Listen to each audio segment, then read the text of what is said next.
Assalamualaikum warahmatullahi wabarakatuh.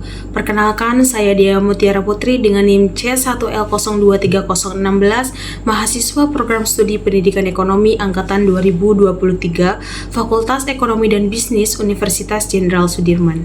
Video ini saya buat untuk memenuhi tugas individu pada mata kuliah Sistem Ekonomi dengan dosen pengampu Ibu Febiana Putri Komalasari, SPD MPD. Dalam video ini saya akan memaparkan materi mengenai sistem ekonomi digital dan perannya dalam perekonomian Indonesia. Tahukah kalian nilai ekonomi digital Indonesia diproyeksikan mencapai 130 miliar US dollar pada tahun 2025 sebagai yang terbesar di Asia Tenggara. Perubahan ini tidak hanya menggeser cara kita berbisnis, tetapi juga membuka peluang baru bagi seluruh lapisan masyarakat.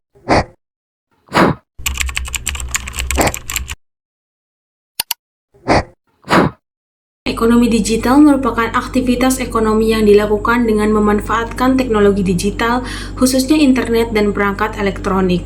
Dalam ekonomi digital, kegiatan produksi, distribusi, serta konsumsi dapat dilakukan secara daring tanpa pertemuan fisik antara penjual dan pembeli.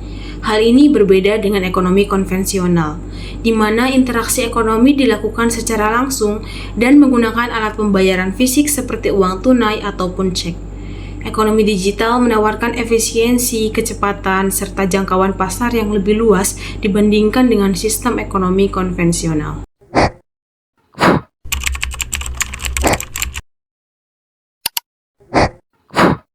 Di Indonesia, penerapan ekonomi digital telah menjangkau berbagai sektor. Beberapa contohnya antara lain yang pertama ada e-commerce. Contoh penerapannya seperti aplikasi Tokopedia, Shopee, dan Bukalapak yang memudahkan masyarakat dalam melakukan transaksi jual beli secara daring. Yang kedua ada fintech atau teknologi keuangan seperti GoPay, OVO, dan Dana yang menyediakan layanan pembayaran, pinjaman, dan investasi hanya melalui ponsel. Yang ketiga ada layanan streaming seperti aplikasi YouTube, Spotify, dan Netflix yang menghadirkan hiburan sekaligus peluang ekonomi baru bagi konten kreator. Yang keempat ada transportasi online seperti Gojek dan Grab yang menyediakan layanan antarjemput, pengiriman makanan, hingga pembayaran digital. Yang terakhir ada jasa berbasis aplikasi seperti aplikasi kesehatan yaitu Halodoc dan layanan kebersihan rumah serta perbaikan alat rumah tangga yang kini dapat dipesan secara daring.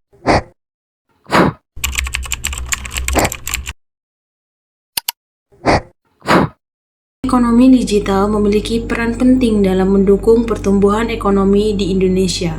Beberapa kontribusi utamanya meliputi yang pertama, peningkatan efisiensi dan produktivitas melalui otomatisasi proses bisnis dan pemanfaatan data secara real time. Yang kedua, ada perluasan akses pasar, terutama bagi pelaku UMKM yang kini dapat menjangkau konsumen hingga ke luar negeri.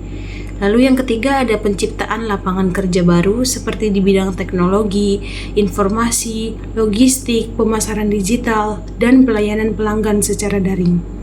Lalu yang keempat ada mendorong inovasi, karena pelaku usaha dituntut untuk terus mengembangkan produk, layanan, serta strategi bisnis yang relevan dengan kebutuhan pasar.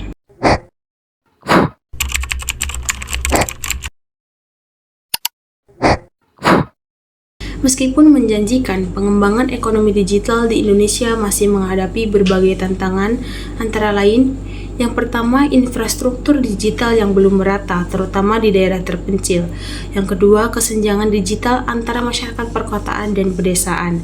Yang ketiga, perubahan budaya kerja yang membutuhkan adaptasi terhadap cara kerja berbasis teknologi. Yang keempat, ada regulasi dan kepatuhan hukum yang harus sejalan dengan perkembangan teknologi.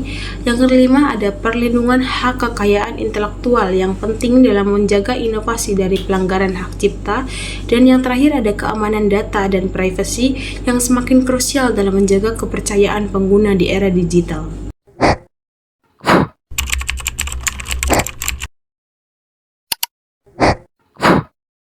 Menurut saya, ekonomi digital merupakan salah satu kunci utama dalam pembangunan ekonomi Indonesia di masa depan.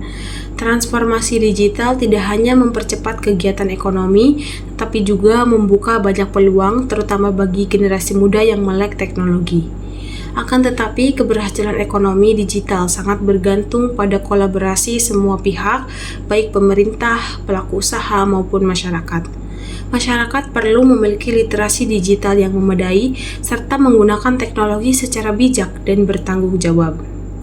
Apabila tantangan-tantangan yang ada dapat diatasi secara tepat, saya yakin ekonomi digital akan menjadi pendorong utama bagi pertumbuhan ekonomi nasional yang inklusif, adil, serta berkelanjutan. Demikian pemaparan mengenai materi sistem ekonomi digital dan perannya dalam perekonomian Indonesia yang telah saya buat. Tidak lupa saya ucapkan terima kasih kepada Ibu Febiana Putri Komalasari SPD MPD yang telah memberikan tugas ini. Semoga yang saya sampaikan dapat bermanfaat bagi kita semua.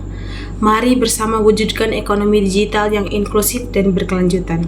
Sekian dari saya, terima kasih atas perhatiannya, kurang dan lebihnya mohon maaf. Akhirul kalam, wassalamualaikum warahmatullahi wabarakatuh.